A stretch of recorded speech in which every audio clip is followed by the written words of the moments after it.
Bonjour, dans le cadre de l'implémentation de Mobile Expense chez Carmeuse en Belgique, France et Pays-Bas, je vais vous présenter l'outil SpendCatcher. Cet outil vous permettra de capturer sur votre smartphone vos dépenses de voyage. La recommandation est d'utiliser l'application mobile qui permettra un gain de temps important, l'application scannant les justificatifs, introduisant la majorité des informations capturées sur les reçus et ne requérant que quelques ajustements manuels de votre part, de façon à ce que les reçus soient prêts à être injectés dans vos notes de frais.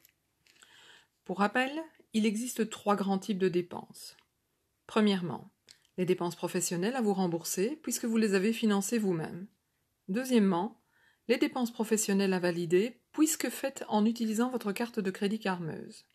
Troisièmement, les dépenses de réservation de voyage faites via BCD Travel qui restent également à valider. Les transactions carte de crédit Carmeuse et BCD seront téléchargées à fréquence journalière, ce qui vous permettra de les injecter plus facilement et rapidement dans vos notes de frais. Avant de vous guider au travers de l'application, une remarque importante est que vous ne devez plus attendre un mois complet pour soumettre votre note de frais. Le système actuel vous permet de le faire à la fréquence que vous souhaitez, par exemple, par voyage, par projet ou autre. Nous allons avant tout commencer à nous référer à l'email reçu de Mobile Expense et suivre les instructions pour la création de votre mot de passe qui vous servira tant pour l'application web que pour l'application SpendCatcher. Une fois votre mot de passe créé et confirmé, ne pas oublier de sauvegarder les nouvelles informations en cliquant sur le bouton « Sauvegarder » dans le coin inférieur droit de votre écran PC.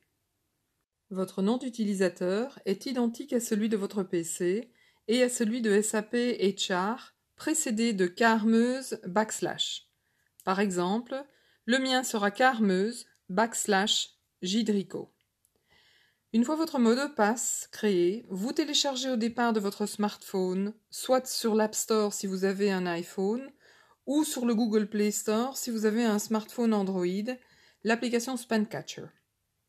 Une fois installée, vous ouvrez l'application SpendCatcher, ce que je vais faire maintenant. L'application vous demandera d'indiquer votre nom d'utilisateur ainsi que votre mot de passe. L'application ouvrira une fenêtre qui ressemble à ceci. C'est au départ de cette fenêtre que nous allons introduire les dépenses. Ce système est différent de notre ancien système SAP. Ici, vous introduirez d'abord vos dépenses, transactions ou kilomètres, afin de les inclure dans votre note de frais, alors que dans SAP, c'était l'inverse. Vous créiez d'abord votre note de frais dans laquelle vous introduisiez vos dépenses. Ce nouveau système est vraiment plus pratique, car lorsque vous êtes en cours de voyage, sur la route ou autre, vous pouvez introduire au fur et à mesure tous vos justificatifs, hôtel, restaurant, carburant, etc. Un réel gain de temps. Commençons par introduire une dépense restaurant. Comme vous voyez à l'écran, je clique sur le signe plus. L'application me demande si je veux introduire un frais ou un kilométrage à me faire rembourser. Je choisis donc frais. En cliquant sur frais, mon appareil photo de mon smartphone est automatiquement activé. Le smartphone va essayer donc de capturer le reçu que je lui présente et ouvre une fenêtre qui demande de compléter certains petits éléments. Le pays par exemple, dans le cas présent de mon reçu, il s'agissait d'une dépense restaurant en Allemagne. Je choisis donc le pays de la transaction. Je dois également choisir une catégorie. Alors la catégorie, il s'agit dans le cas présent de restaurants et réceptions à l'étranger. Une fois la catégorie sélectionnée, vous avez 2 possibilités. Soit vous ajoutez des détails manuellement, ou soit vous allez laisser Mobile Expense faire le scannage de votre reçu. Donc vous cliquez simplement « Scanner ».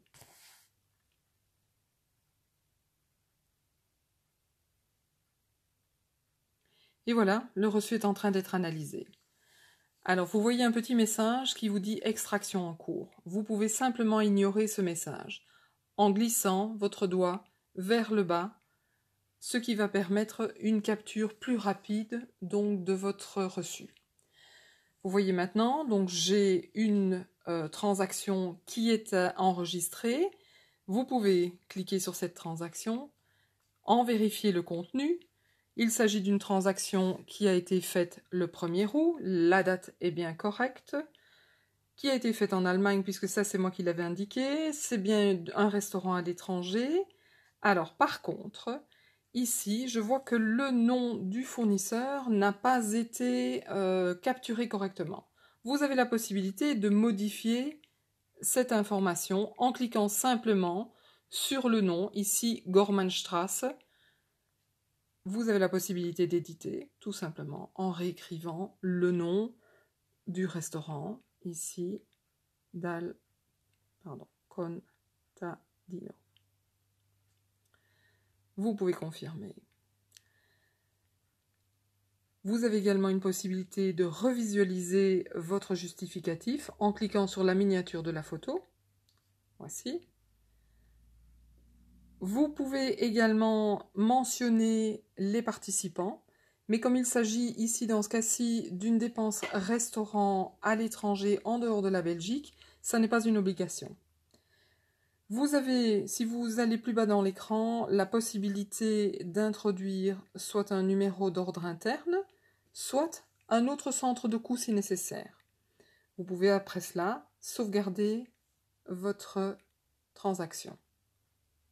Nous allons maintenant capturer un reçu d'hôtel. Pour ce faire, je clique à nouveau sur le plus, je choisis frais et je capture mon reçu.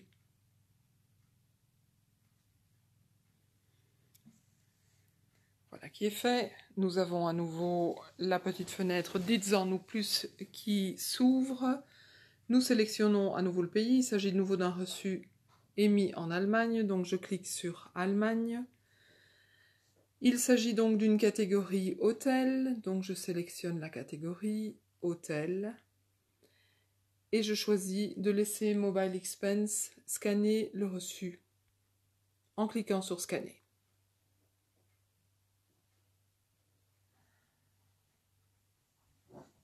Vous avez à nouveau le message extraction en cours. Je glisse le doigt pour activer la capture donc, du justificatif. Ma transaction hôtel apparaît donc ici, 9 août, ajouter un fournisseur. Je vais cliquer donc sur cette transaction afin de vérifier son contenu. À nouveau, je dois ajouter le nom du fournisseur. Ça n'est pas obligatoire, mais c'est toujours plus pratique quand vous devez réconcilier vos notes de frais. Donc ici, je vais simplement mettre Hôtel Allemagne pour faciliter. Voilà. Il s'agit donc bien d'une facture qui a été émise le 9 août en Allemagne, une catégorie hôtel. Je vais devoir modifier par contre la date d'arrivée et la date de départ. Par défaut, le système me propose la date d'aujourd'hui. Donc je vais cliquer sur la date de départ et la date donc d'arrivée à l'hôtel était le 5 août. Donc je vais sélectionner le 5 août. La date de départ par contre était le 9 août. Donc je vais sélectionner la date de retour, le 9 août. Voilà, je peux à nouveau sauvegarder ma dépense.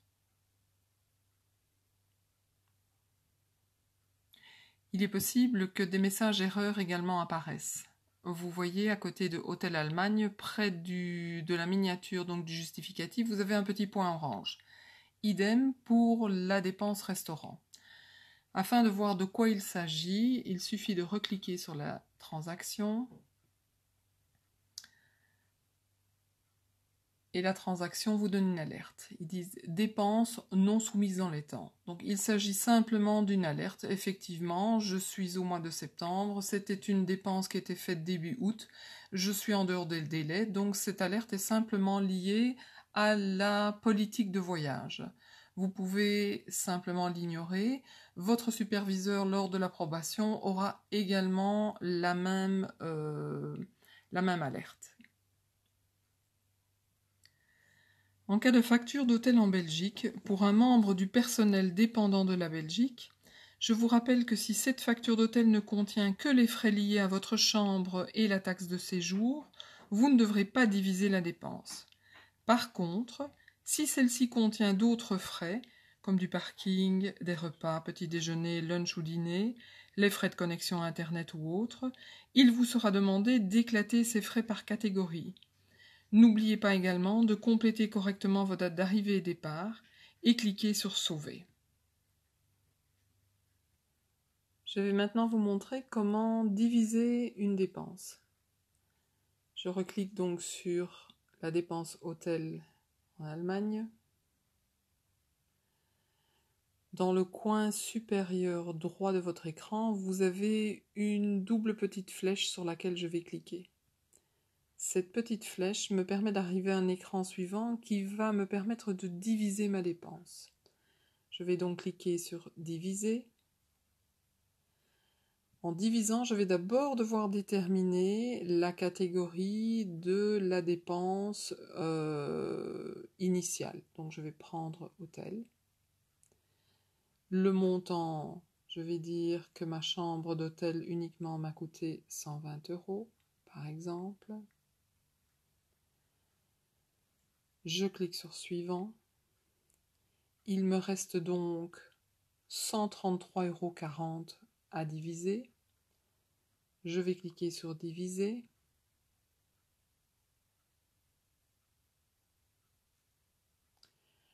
Ma dépense est donc éclatée en deux portions. Je reclique sur la dépense. J'ai donc deux dépenses, une hôtel à 120 € et une deuxième, toujours hôtel, à 133,40 €. Je dois donc modifier la catégorie de la dépense à 133,40 €. Je reclique donc sur la dépense. Et là, je vais donc modifier la catégorie en cliquant sur Catégorie.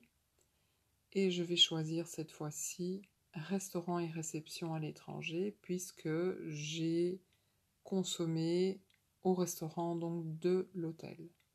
Il me suffit donc après cela de sauvegarder.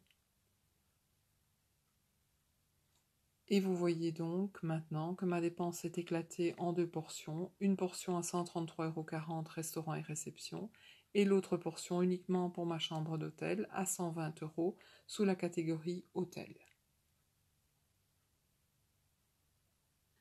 Nous allons maintenant rapporter des kilomètres effectués avec votre véhicule personnel.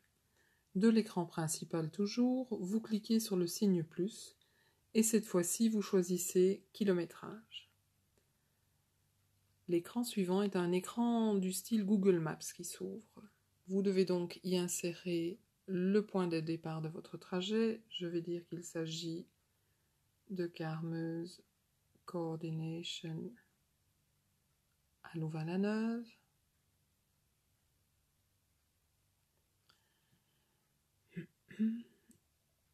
Et mon trajet donc se terminera chez Carmeuse-Essat à Seille.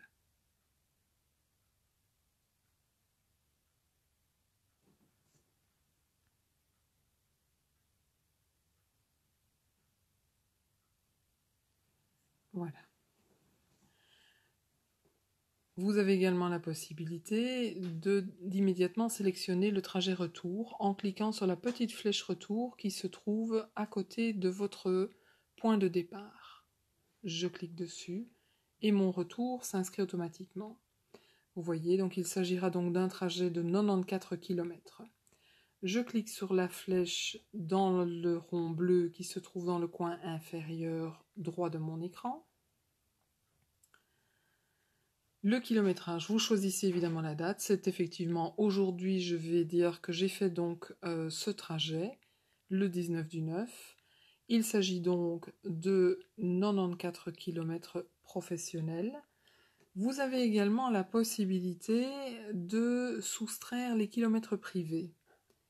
Par exemple, donc, si cette partie de trajet couvre également votre déplacement entre votre domicile et un des deux points de départ, n'oubliez pas de cliquer sur kilomètres privés pour y introduire le nombre de kilomètres pour lesquels vous avez déjà été indemnisé via la paye. Donc par exemple, je dis que dans ces 94 km, il y avait 50 km qui me sont donc calculés via la paye, qui sont donc déjà indemnisés. Je clique après ça sur calculer. Mobile Expense donc fait le calcul automatiquement de ce qu'il doit me rembourser. Donc voilà le kilométrage effectué le 19 septembre. Il y avait 44 km professionnels et 50 km privés qui me sont déjà remboursés via la paye. Donc 44 km au tarif légal, ça nous donne un remboursement de 16,07 €. Pour un itinéraire qui était donc d'un point de départ de Carmeuse Coordination à Louvain-la-Neuve, sur Seille et retour à Louvain-la-Neuve. Je clique sur sauver.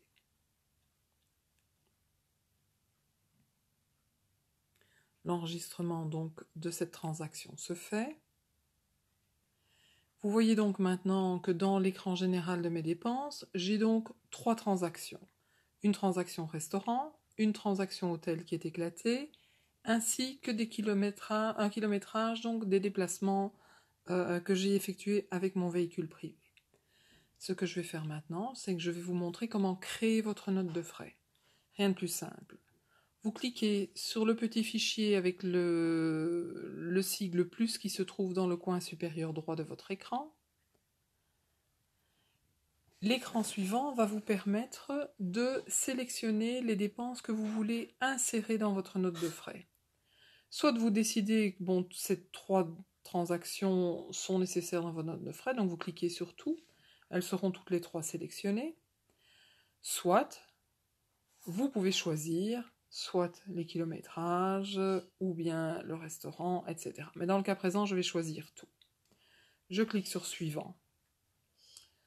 Je vais créer un nouveau rapport parce que j'ai déjà 2 autres rapports qui sont des rapports tests. Donc, je vais mettre ici tuto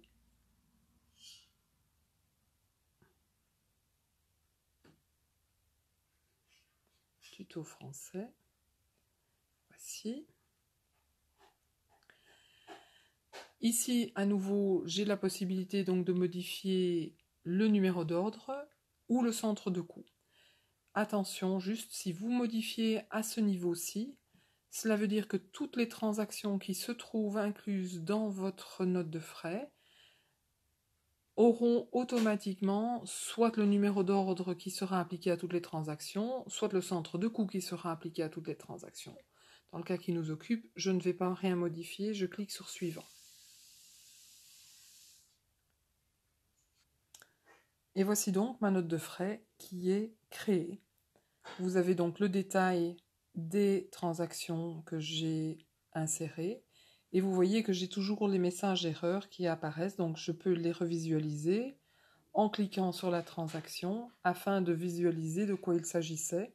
Il s'agit simplement d'une alerte que mon superviseur verra, dépenses non soumises dans les temps. Je reviens en arrière, ça n'est pas une alerte qui m'empêchera de soumettre ma note de frais. Je vais donc décider de l'envoyer à mon superviseur. Je clique simplement sur « Envoyer ».